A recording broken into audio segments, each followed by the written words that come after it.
मुंबई मार्गे येताना आपल्याला परशुराम घाट लागतो.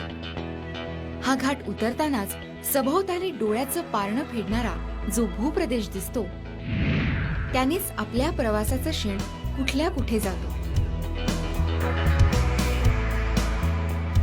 निळ्याशार आकाशाच्या रंगसंगतीत शेताचे, वृक्षवेलींचे हिरवे आणि वाशिष्ठीच्या पात्राचे गडद रंग मिसळून एक अभिजात नैसर्गिक कलाकृतीच आपल्यासमोर अवतरते आणि तिचे सुपरिचित नाव आहे चिपळूण.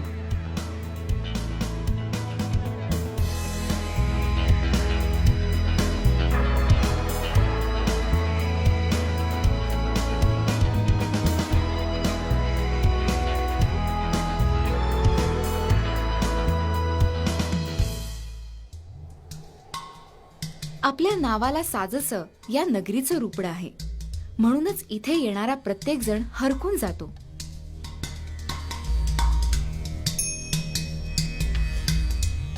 शहराच्या एका बाजूने वाहत जाणारी वाशिष्ठी नदी ही शहराची अखंड प्रवाहित ओळख. अगदी गोवळकोटच्या खाडीत विलीन होऊन नजर जाईल तिथपर्यंत तिचा आखीव रेखीवपणा डोळ्यात साठत राहतो आणि तिथपर्यंत जाण्याचा मोह मनाला आवरत नाही.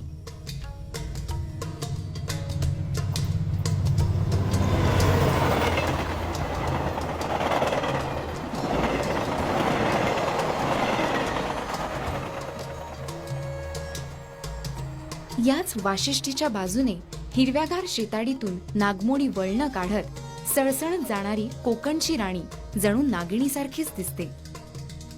कोकण रेल्वे सुद्धा या शहराच्या जीवनशैलीचा भाग बनली आहे. वाशिष्ठी नदीला लागूनच गोवळकोट भाग आहे.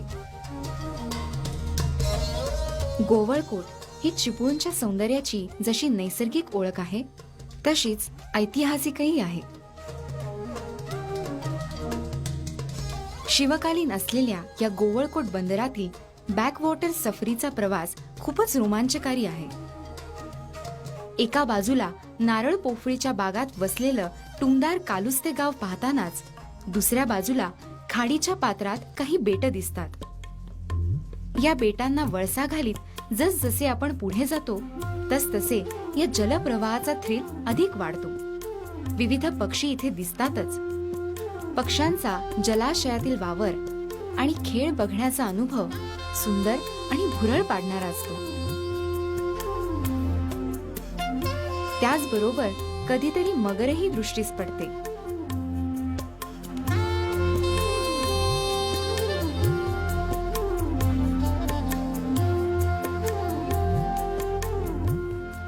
गोवळकोट खाडीतील बॅकवॉटरच्या या सफारीनंतर आपण जसे बंदराला लागतो त्याच वेळी आपल्या दृष्टिक्षेपात पडतो तो गोवळकोटचा किल्ला. मुळातला भुईकोट प्रकारातला हा किल्ला 342 पायऱ्या चढून गाठावा लागतो. या किल्ल्याला दोन्ही बाजूंनी चढण आहे. किल्ल्यावर काही पुरातन अवशेष आहेत. या किल्ल्यात काही तोफाही अजून दिसतात. किल्ल्यावरूनही खाडीचे विहंगम दृश्य दिसते आणि चिपळूणचा सुंदर नजारा डोळ्यात भरतो.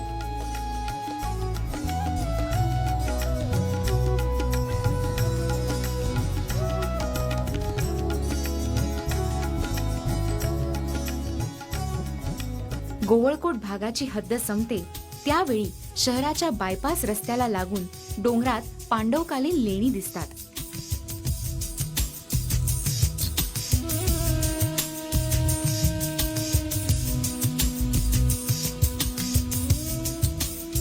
इथे शिवलिंगही आहे.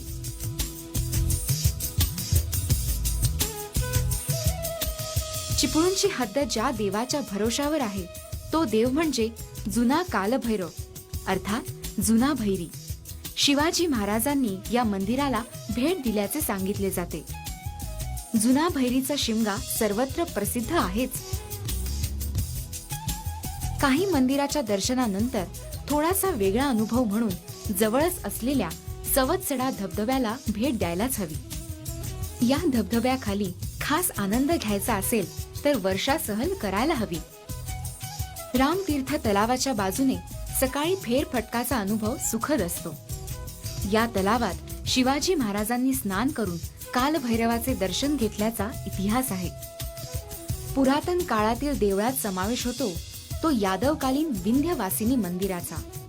विंध्य म्हणजे पर्वत, म्हणून पर्वतात राहणाऱ्या या देवीचे दर्शन हा सुद्धा मन प्रसन्न करणारा क्षण असतो.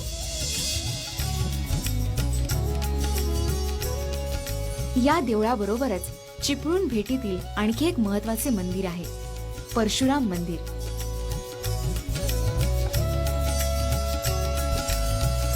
मुंबई गोवा महामार्गावर घाट माथ्यावरच वसलेलं हे मंदिर विष्णूचा 6वा अवतार असलेल्या भगवान परशुरामाचे आहे.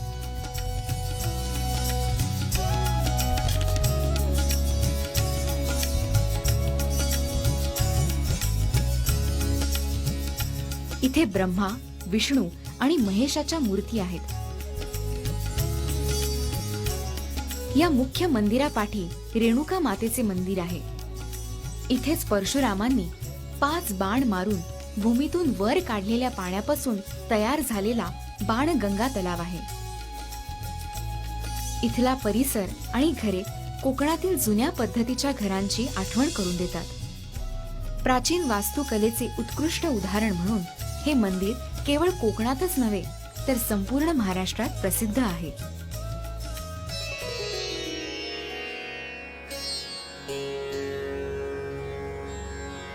या देवळानंतर पर्यटन क्षेत्र म्हणून दर्जा लाभलेल्या गांधारेश्वराला भेट देण्याचा अनुभवही मन प्रसन्न करणारा आहे.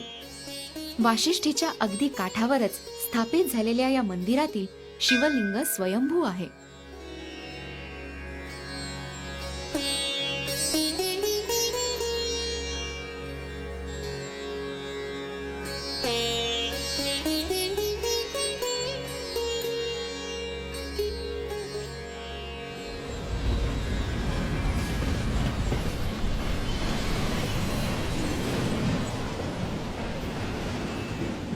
येथूनच जवळ 12 किलोमीटर अंतरावर तुरंबव या गावातील तीर्थक्षेत्र शारदा देवीचे मंदिर आहे.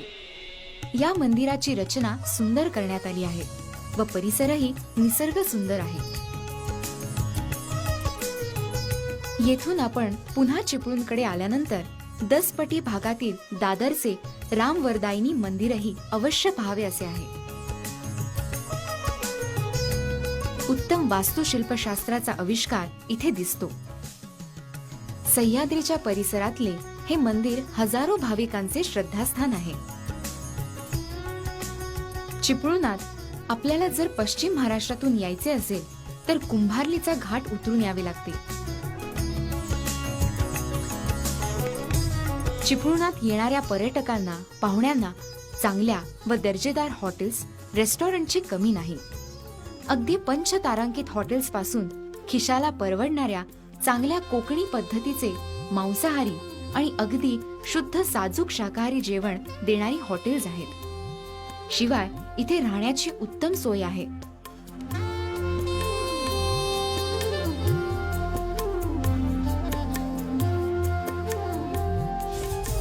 चारही बाजूंनी हिरव्यागार डोंगरांचा साज आणि त्यामध्ये वसलेल्या या नगरीचा हा वेगळेपणा पाहताना नकळत वाशिष्ठीचे पात्रही आपल्याला मोहक दिसते.